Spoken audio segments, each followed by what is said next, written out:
ពុកម្ដាយចង់ឲ្យកូនក្លាយជាមនុស្សពងខ្ពស់ឪពុកម្ដាយចង់ឲ្យកូនមានអនាគតល្អប្រសើរមិនចង់ឃើញកូនអាប់អោននោះទេអញ្ចឹងហើយគាត់តែងតែខំប្រឹងប្រែងរកស៊ីដើម្បីទុកគេមរតកសម្រាប់កូនឬទុកឲ្យកូនសិក្សារៀនសូត្រឲ្យបានខ្ពង់ខ្ពស់ដើម្បីរំដោះខ្លួនឲ្យរួចផុតពីអវិជ្ជាជាមាគ៌ាឈានទៅរកភាពភ្លឺស្វាងនៃជីវិតគាត់សង្ឃឹមថាការខិតខំប្រឹងប្រែងរបស់គាត់នឹងធ្វើឲ្យកូនរបស់គាត់បានរស់ស្រួលហើយបើសិនជាគាត់មានបុណ្យវាសនាកូនគាត់នឹងចិញ្ចឹមគាត់វិញនៅពេលដែលគាត់ចាស់តែពេលខ្លះក្តីសង្ឃឹមរបស់គាត់គ្រាន់តែជាការស្រមើស្រមៃតែប៉ុណ្ណោះ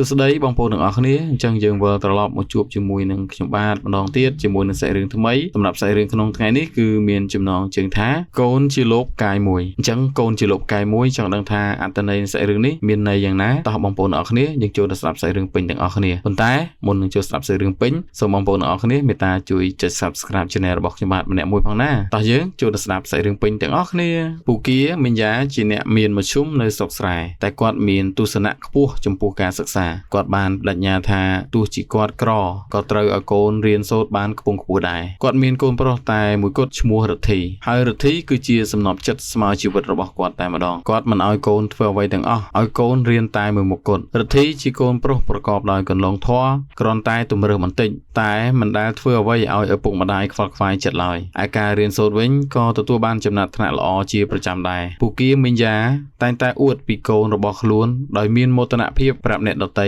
មិនដែលខានឡើយគាត់បានបញ្ជូនរិទ្ធីមករៀននៅមហាវិទ្យាល័យច្បាប់នាទីក្រុងភ្នំពេញគាត់បានចំណាយប្រាក់កាសយ៉ាងច្រើនទោះបីរិទ្ធីជានិស្សិតអាហារូបករណ៍យ៉ាងណាក្តីហើយមិនតែប៉ុណ្ណោះគាត់ថែមទាំងធ្លាក់ខ្លួនឈឺនាំឲ្យការរកស៊ីរបស់គាត់ធ្លាក់ចុះគួរឲ្យបារម្ភព្រោះគ្មានអ្នកគ្រប់គ្រងដិតដល់នាំឲ្យមានការខាតបង់ធ្ងន់ធ្ងរមនុស្សម្នាដែលធ្លាប់តែពឹងពាក់បានបែរជាធ្វើមិនស្គាល់ព្រោះតែគាត់ធ្លាក់ខ្លួនក្រតែទោះជាយ៉ាងណាក្តីក៏គាត់មិនឲ្យរិទ្ធីដឹងដែរខ្លាចកូនពិបាកចិត្តរៀនមិនចូលគាត់ខំប្រឹងពីអ្នកប្តីប្រពន្ធស្ដារមុខរបររបស់គាត់ជាថ្មីតែមិនបានប្រសើរដូចមុនទេដីស្រែមួយចំនួនក៏ត្រូវលក់ដើម្បីព្យាបាលជំងឺខ្លួនផងនិងផ្គត់ផ្គង់ការសិក្សារបស់រិទ្ធីផងរហូតទទួលបានជោគជ័យហើយនៅថ្ងៃទទួលបរិញ្ញាបត្របានមកដល់រិទ្ធីបានអញ្ជើញឪពុកម្ដាយមកដែរតែវត្តមានរបស់ពូគានិងមីយ៉ាមិនបានធ្វើឲ្យរិទ្ធីសប្បាយចិត្តដោយគាត់ទាំងពីរបានជួបកូនទេរិទ្ធីពេលដែលជួបឪពុកម្ដាយមានការខ្មាស់អៀនមិត្តភ័ក្តិនិងសង្សាររបស់គេខ្លាំងណាស់មិនហ៊ានណែនាំឲ្យពួកគេស្គាល់គាត់ព្រោះគេធ្លាប់តែអួតថា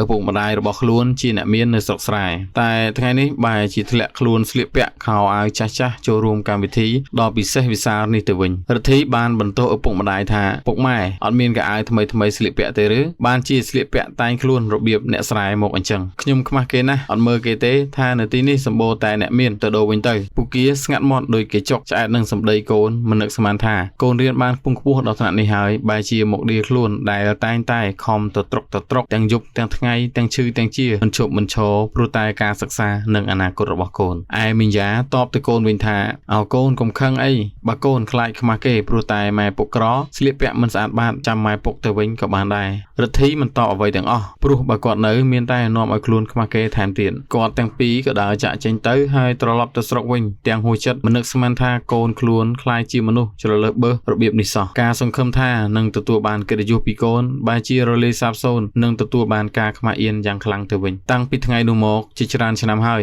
ដែលរិទ្ធីមិនដែលទៅលេងផ្ទះគេក៏មិនដឹងពីស្ថានភាពឪពុកម្ដាយយ៉ាងណាដែរចំណែកពូគាមីយ៉ាទោះជាកូនធ្លាប់ស្ដីបន្ទោសដូច្នេះក៏នៅតែស្រឡាញ់នឹករលឹកកូនខ្វាយខ្វល់ព្រួយបារម្ភពីសុខទុក្ខកូនគ្រប់ពេលវេលានិងគ្រប់ទីកន្លែងគាត់បួងសួងបន់ស្រន់ឲ្យរិទ្ធីជួបតែសេចក្តីសុខអ្វីដែលគាត់ភ្លេចមិនបាននោះគឺគាត់តែងតែអួតពីភាពល្អប្រសើររបស់រិទ្ធីប្រាប់អ្នកដទៃថាកូនគាត់ជាកូនល្អចេះដឹងគុណទោសកូនគាត់ជាមន្ត្រីធំនៅភ្នំពេញហើយទៅណាមកណាមានអ្នកអមឆ្វេងស្ដាំសម្ដីរបស់គាត់ធ្វើឲ្យអ្នកខ្លះច្រណែនអ្នកខ្លះអបអរអ្នកខ្លះទៀតក៏ពេបជ្រាយថាគាត់និយាយអួតពេកបើកូនគាត់ចិត្តបានមែនបែបនេះមិនបណ្ដោយឲ្យឪពុកម្ដាយធ្លាក់ខ្លួនដល់ថ្នាក់នេះទេឯអ្នកដែលបានដឹងរឿងគាត់អាណិតគាត់ខ្លាំងណាស់ព្រោះដើម្បីកូនរៀនបានខ្ពង់ខ្ពស់គាត់ស៊ូលះបង់កម្លាំងកាយចិត្តនិងទ្រព្យធនរហូតដល់ធ្លាក់ខ្លួនក្រហើយត្រូវកូនរំលកូនទៀតតែគាត់មិនខ្វល់ទេចិត្តគាត់ចង់ជួបមុខរិទ្ធីណាស់ចង់ទៅលេងកូនចង់ថ្នាក់ថ្នមនៅក្បែរកូននិងមើលថែកូនដូចកាលពីមុនតែគាត់គ្មានលទ្ធភាពទៅជួបកូនម្យ៉ាងទៀតចេះតែឮកូនថារវល់ចុះតាមខេត្តនេះខេត្តនោះមិនសូវនៅនឹងកន្លែងឬនៅផ្ទះទេតែយ៉ាងណាមិញ នេះគ្រាន់តែជាលេសរបស់រដ្ឋីចង់គេចបេះមិនចង់ជក់មុខពួកគាត់តែប៉ុណ្ណោះថ្ងៃមួយឪពុករបស់រដ្ឋីបានសម្រេចចិត្តទៅលេងរដ្ឋីនៅភ្នំពេញដោយមិនឲ្យកូនដឹងដើម្បីឲ្យគេភ្ញាក់ផ្អើលគាត់វិចអង្គឆ្ងាញ់ៗដូងក្រអូបមួយធ្លាយទិញត្រីងៀតផ្ញើកូនប្រុសសំណប់ចិត្តរបស់គាត់ឲ្យបានឆ្ងាញ់ម្ដងព្រោះគាត់ដឹងថារដ្ឋីចូលចិត្តរបស់ទាំងអស់នេះណាស់ប្រហែលជាកូនរបស់គាត់មិនដែលបានហូបរបស់ទាំងអស់នេះនោះទេមកដល់ភ្នំពេញគាត់សប្បាយចិត្តណាស់ដែលដើររកផ្ទះរដ្ឋីឃើញហើយក៏ភ្ញាក់ផ្អើលផងដែរពេលឃើញផ្ទះកូនធំស្កឹមស្កៃមានរបងខ្ពស់មានអ្នកយាមទៀតផងគាត់ស្ទើរតែមិនជឿនិងមិនហ៊ានចង់ចូលព្រោះខ្លាចច្រឡំផ្ទះគាត់ក៏បានសួរអ្នកយាមតែអ្នកយាមមិនចង់អនុញ្ញាតឲ្យគាត់ចូលពីព្រោះការស្លៀកពាក់របស់គាត់ជាអ្នកស្រែនិងមានអីវ៉ាន់សំពេញសំពងផងមើលទៅមិនសមជាឪពុកលោកផ្កាយមួយទេវ៉ាវវិញថាកន្លែងនេះគឺរដ្ឋីគាត់បានឡើងសាក់ជាផ្កាយមួយហើយអញ្ចឹងគាត់មានមុខតំណែងថ្មីហើយអញ្ចឹងចាំមើលថាគាត់ជួបឪពុករបស់គាត់តែគាត់មានអារម្មណ៍បែបណាអញ្ចឹងណាពេលចូលដល់ក្នុងផ្ទះគាត់អង្គុយរងចាំកូនដូចជាកូនចៅរងចាំចៅវាយនាយនិងមិនសូវទទួលបានការទទួលរាក់ទាក់សមជាឪពុកឡើយគាត់ត្រូវគេមើលលើមើលក្រោមហាក់ដូចជាមនុស្សចម្លែកមកពីភពផ្សេងលុះដល់ឃើញរដ្ឋីចេញពីបន្ទប់គាត់សប្បាយចិត្តពេកស្រែកហៅកូនយ៉ាងខ្លាំងថាកូនប្រុសពុកស្រាប់តែពេលនោះភ្ញៀវដែលដើរក្បែររដ្ឋីមានការងឿឆ្ងល់មើលមុខរដ្ឋីនិងចង់និយាយអ្វីមួយតែត្រូវរដ្ឋីបង្វែរទិសដៅផ្សេងហើយក៏នាំភ្ញៀវនោះចេញក្រៅទៅរដ្ឋីខឹងបរោះអ្នកស្រែជាឪពុកខ្លាំងណាស់ដែលបំបាក់មុខខ្លួនចំពោះភ្ញៀវដ៏មានកិត្តិយសពួកគេមិនដឹងថាកូនខឹងខ្លួននោះទេគាត់សម្លឹងមើលដំណើរកូនរបស់គាត់ទាំងញញឹមផងរំភើបផងហើយគិតថាបើប្រពន្ធរបស់គាត់បានឃើញកូនមិនដឹងជាគាត់ត្រេកអរយ៉ាងណាទេលុះរដ្ឋីត្រឡប់មកចូលផ្ទះវិញគាត់ក៏បានស្ទុះទៅអោបកូនដោយក្តីនឹករលឹកនិងចង់និយាយពាក្យជាច្រើនព្រោះខានជួបមុខកូនយូរហើយតែត្រូវរដ្ឋីគេចេញនិងបន្ទោសឲ្យយ៉ាងខ្លាំងដោយខ្វះពិចារណាស្លៀកពាក់ខោមិនខោអាវមិនអាវមានអីវ៉ាន់សំពេញសំពងដោយអ្នកសំទានខ្លួនក៏ធំក្លិនទៀតផងកុំមកប៉ះខ្ញុំប្រាប់ឲ្យតើបើចង់ជួបខ្ញុំតតែស្លៀកពាក់ឲ្យបានស្អាតបាតកុំតែងខ្លួនធ្វើស្រែហើយមកហៅខ្ញុំកូនអញ្ចឹងខ្ញុំខ្មាស់គេណាស់ព្រោះឥឡូវខ្ញុំមិនមែនដូចមុនទេខ្ញុំមានឋានៈខ្ញុំមានតួនាទីខ្ពស់នៅក្នុងសង្គមគួរសមដែរដូចនេះមុនពុកឯងនិយាយអីត្រូវប្រយ័ត្នបន្តិចទៅវ៉ាវឃើញថាពាក្យសម្ដីរបស់រដ្ឋីត្រង់នេះគឺគួរឲ្យស្រក់ទឹកភ្នែកមែនទែនមិនគួរណារដ្ឋីប្រើពាក្យបែបនេះដាក់ឪពុករបស់ខ្លួនសោះពេលដែលយើងស្ដាប់ឮត្រង់នេះមានអារម្មណ៍ថាខឹងរដ្ឋីខ្លាំងបំផុតមិនគួរសោះណាកូនដែលកើតចេញពីគាត់បែរជាបោះសម្ដីបែបនេះដាក់គាត់អញ្ចឹងចាំមើលថាតើឪពុករបស់គាត់មានអារម្មណ៍បែបណាតោះយើងចូលស្ដាប់បន្តទៀតគ្រាន់តែស្ដាប់ហើយពួកគេឈឺចាប់ស្ទើរសម្លាប់ខ្លួនឲ្យបាត់ពីផែនដីគាត់តបទៅរដ្ឋីវិញដោយទឹកមុខក្រៀមក្រំនិងទាំងស្រក់ទឹកភ្នែកថាឲ្យសំទោសឪមិនដឹងថាកូនជាអ្នកធំក្នុងសង្គមឪដឹងត្រឹមថាកូនឯងជាកូនរបស់ឪទោះពីមុនក៏អញ្ចឹងឥឡូវក៏អញ្ចឹងធ្វើម្ដេចឪម៉ែក្រស្លៀកពាក់មិនសមរម្យព្រោះរវល់សន្សំប្រាក់ទុកដាក់ឲ្យកូនរៀនមិនហ៊ានទិញកៅអៅសារ៉ុងថ្មីទេសូម្បីតែដីស្រែនិងផ្ទះក៏ឪម៉ែលក់ស្ទើរគ្មានសល់អោកូនសម្លាញ់ដៃឪពីមុនធ្លាប់តែ3ត្រកងអោបក្រសោបកូនច្របាច់អាចនោមកូនថាកក់ក្ដៅណាស់ខ្លួនឪកូនថាក្រអូបកូនចូលចិត្តដេកលើព្រោះកូនថាដូចពូកតែពេលនេះកូនថាដៃឪក៏ក្រេកខ្លួនឪធំញើសទៅវិញមែនហើយបើឪក៏ក្រេកធំញើសមិនមែនមកពីឪគ្មានអនាម័យនោះទេពីព្រោះមកពីប្រឡាក់ដោយអំពើបាបនិងហត់នឿយព្រោះចិញ្ចឹមកូនឲ្យមានថ្ងៃនេះឪចង់ឃើញកូនមានអនាគតល្អកុំឲ្យវេទនាដូចឪដូចម៉ែឪពុកកំសត់ក៏បានបន្តទៀតថាថ្ងៃនេះបំណងប្រាថ្នារបស់ឪឲ្យកូនខ្ពង់ខ្ពស់បានសម្រេចហើយតែប៉ុណ្ណេះឪអាចស្លាប់ដោយបាត់ភ្នែកចិត្តដែរសូមកូនរស់នៅឲ្យបានក្តីសុខតាមរបៀបរបស់កូនចុះឪម៉ែរស់តាមរបៀបឪម៉ែចាត់ទុកថាយើងមិនធ្លាប់ស្គាល់គ្នាចុះឪប្រហែលជាច្រឡំផ្ទះហើយនេះមិនមែនជាផ្ទះរដ្ឋីកូនខ្ញុំទេគេប្រហែលជាស្លាប់ទៅហើយព្រោះខ្ញុំមិនដែលទទួលបានដំណឹងពីគេសោះតែ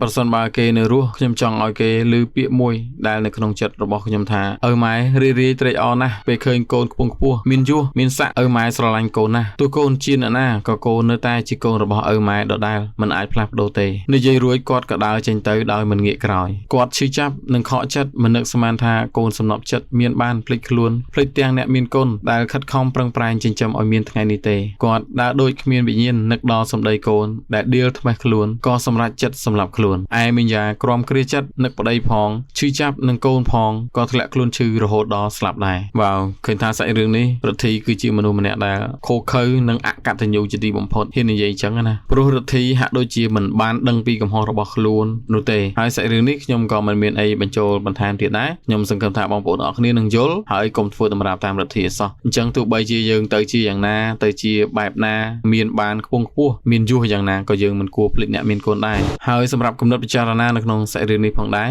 អ្វីក៏អ្នកអាចភ្លេចបានដែរតែជាតិកំណើតរបស់អ្នកមិនអាចភ្លេចបានទេកុំធ្វើខ្លួនជាមេអំបៅភ្លេចថាខ្លួនឯងជាដង្កូវឪពុកម្ដាយដើម្បីចិញ្ចឹមគុតគង់កូនបានលះបង់ទ្រព្យសម្បត្តិផ្សេងៗរួមទាំងកម្លាំងកាយចិត្តនិងប្រព្រឹត្តនៅអំពើបាបជាច្រើនមិនដែលរុញរាហើយសង្ឃឹមតែម្យ៉ាងគឺឃើញកូនមានអនាគតល្អរៀនសូត្រជ្រៅជ្រះស្គាល់ល្អស្គាល់អាក្រក់និងបានខ្ពង់ខ្ពស់ព្រមទាំងរស់នៅដោយមានសុភមង្គលនិងសុខស្រួលហើយកូនមិនគួរខ្មាស់អៀនខឹងដៀលថ្មេះឬបំភ្លេចឪពុកម្ដាយព្រោះតែឃើញគាត់ក្រីក្រស្លៀកពាក់មិនសមរម្យនោះទេផ្ទុយមកវិញកូនគួរតែមានកិត្តិយសនិងមានមោទនភាពដែលគាត់អាចផ្គត់ផ្គង់ការសិក្សារបស់យើងបានខ្ពង់ខ្ពស់ជ្រៅជ្រះដោយគេអ្នកមានដែរបើគ្មានគាត់ទេយើងក៏គ្មានថ្ងៃនេះដែរការចិញ្ចឹមឪពុកម្ដាយគឺជាទូនាទីកូនដែលគួរតែប្រតិបត្តិតវិញគឺដោយការដែលគាត់ចិញ្ចឹមយើងដូច្នេះដែរគាត់ក្រីក្រហើយគាត់ក៏មិនបានរៀនសូត្ររហូតបានសញ្ញាបត្រខ្ពស់ខ្ពស់ដូចយើងតែគាត់អាចចិញ្ចឹមយើងរស់ដោយសុខស្រួលចុះយើងមានទាំងចំណេះមានទាំងការងារហេតុអ្វីថាចិញ្ចឹមគាត់មិនបានបើអ្នកខ្ពង់ខ្ពស់អ្នកគួរតែលើកដំកើងឪពុកម្ដាយឲ្យបានខ្ពង់ខ្ពស់ដែរ